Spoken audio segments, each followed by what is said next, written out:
Deus, para salvar o mundo, a humanidade, para salvar eu e você, se ofereceu a si mesmo como sacrifício por todos nós.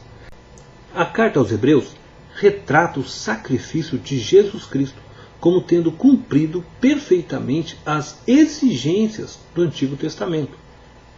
Hoje nós vamos falar deste caminho da salvação por meio do sacrifício. Primeiramente, eu gostaria de destacar que este caminho foi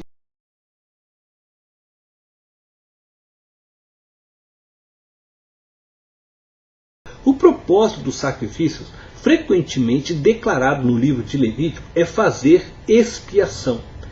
O aspecto principal de todo o sistema era o derramamento de sangue, pela morte de uma vítima vicária.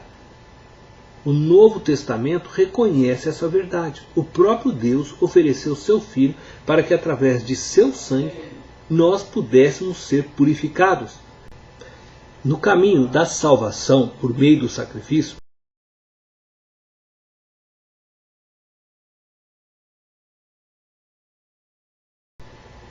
vamos ler algumas passagens no livro de Levítico.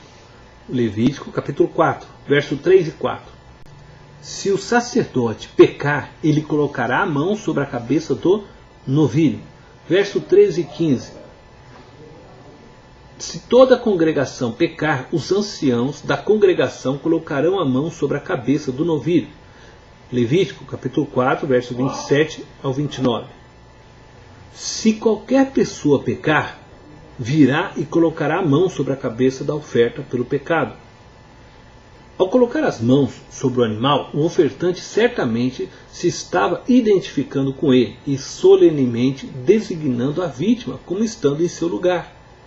Então uma vida era sacrificada em favor de outra, de tal forma que a vida sacrificada levava o pecado, assumia a condenação do pecado do outro. Assim o pecador se tornava santo diante de Deus.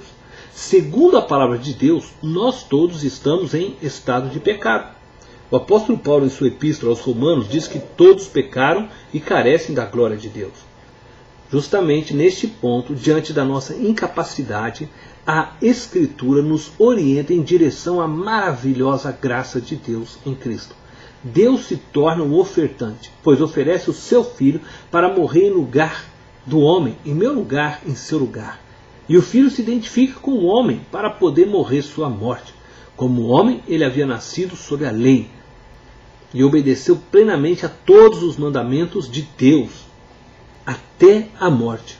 Jesus se identificou com o homem. Essa identificação é expressa por Paulo em Filipenses capítulo 2, verso 7.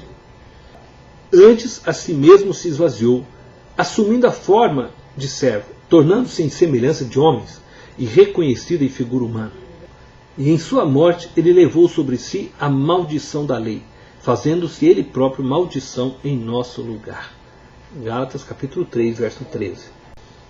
O caminho da salvação por meio do sacrifício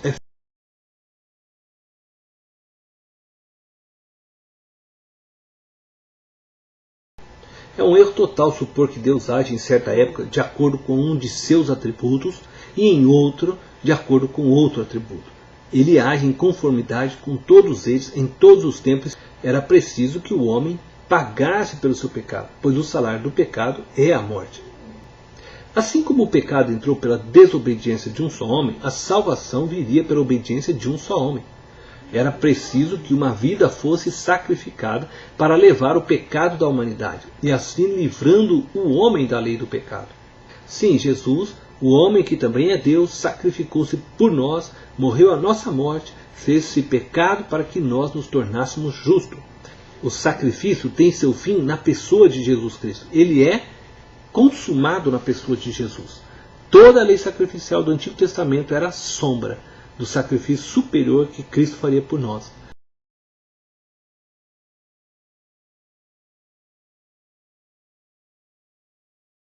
Cristo ofereceu a si mesmo como oferta para tirar o pecado da humanidade, para tirar o meu pecado, o seu pecado, e o fez para todo sempre.